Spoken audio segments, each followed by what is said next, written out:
ओम नमो नारायण। आइए सुनते हैं एकादशी की कहानी। एक लड़का सूट बूट पहनकर अपने ससुराल पत्नी को लेने जा रहा था। रास्ते में एक गाय कीचड़ में फंसी हुई थी। वह लड़के से कहने लगी कि बेटा, मैं कीचड़ में फंसी हुई हूँ, मुझे हाथ देकर बाहर निकाल दो। वह कहने लगा कि नहीं नहीं, यदि मैं कीचड़ में हाथ डालूंगा तो मेरे कपड़े गंदे हो जाएंगे और मुझे तो अपनी पत्नी को लेने ससुराल जाना है।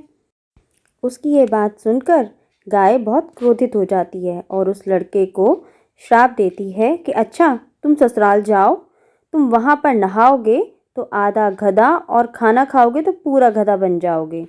वह ससुराल पहुँच जाता है और उसके साले कहते हैं कि जीजा जी, आप नहा धोकर खाना खा लो।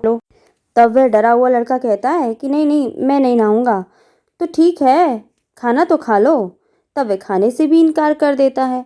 अब सब परेशान हो जाते हैं कि जीजा जी आखिरकार ऐसा कर क्यों रहे हैं, ना तो वो नहा रहे हैं और ना ही खाना खा रहे हैं। तब वह उसकी पत्नी को बताता है और कहता है कि मुझे ना गाय ने श्राप दिया है कि अगर मैं नहाऊंगा तो आधा गधा बन जाऊंगा और अगर खाना खाऊंगा तो मैं पूरा गधा बन जाऊंगा। तब उसकी पत्नी कहती है कि कोई बात नहीं, आप नहा लीजिए व कुछ खा लीजिए, मैं वचन देती हूँ कि मैं आपका साथ हर परिस्थिति में दूंगी। तब वह लड़का अपनी पत्नी की बात सुनकर नहाने के लिए तैयार हो जाता है और वो जैसे ही नहाकर लौट कर आता है तो वह आधा गधा बन चुका होता है। अब वह खाना खाने के लिए बैठता है तो खाना खाते ही वह पूरा गधा बन जाता है और सब उसको गधा समझकर भगाने लगते हैं।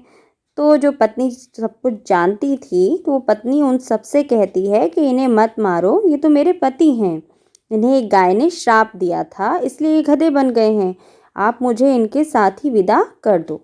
ये बात सुनकर सभी हतप्रभ हो जाते हैं। वह अपनी बच्ची को मना भी करते हैं कि मत जाओ उस गधे के साथ, पर वो नहीं मानती।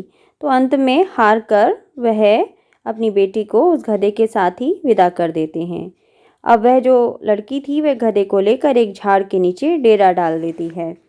वह बेचारी दिन भर मेहनत मजदूरी करती थी और 12 आना गधे पर खर्च करती थी और 4 आने खुद पर खर्च करती थी और बोझ गधे पे न डालकर खुद ढोती थी। इस प्रकार वह रोज ऐसा करती। रानी महल की खिड़की में से रोज ये नज़ारा देखती थी कि ऐसा इसे कौन सा दुख है, ये ऐसा क्यों करती है। एक दिन उसने अपनी दासी को भेजकर उस लड़की को अपने महल में बुलाया और पूछा कि तुम ऐसा क्यों करती हो। तब वह कहती है कि तुम वचन दो कि तुम मेरी मदद करोगी तो मैं तुम्हें अपना दुख बताऊंगी। इस बात को सुनकर रानी वचन देती है कि बहन, मैं वचन देती हूँ। तब वह सारी बात रानी को बताती है और कहती है कि इस प्रकार मेरे पति श्राप की वजह से गधा बन गए हैं। तब रानी पूछती है कि इसका क्या उपाय है। तब वह बताती है कि यदि किसी ने 24 एकादशी करी होंगी तो वह संकल्प करके इसे 24 एकादशी दे तो मेरे पति पहले की तरह हो जाएंगे। तब राज्य में ऐलान किया जाता है कि 24 एकादशी जिसने भी की हो वह राज दरबार में आए।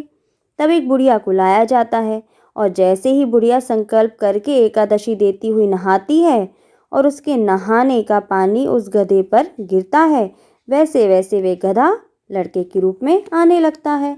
बुढ़िया लालच करके एक एकादशी रख लेती है तो उसका एक कान गधे का रह जाता है। सब कहते हैं कि ये क्या हुआ। तब वह बुढ़िया कहती है कि इस एकादशी के व्रत में तो मैं भूखी प्यासी मरी, सो मेरे पास एक एकादशी तो रहने दो।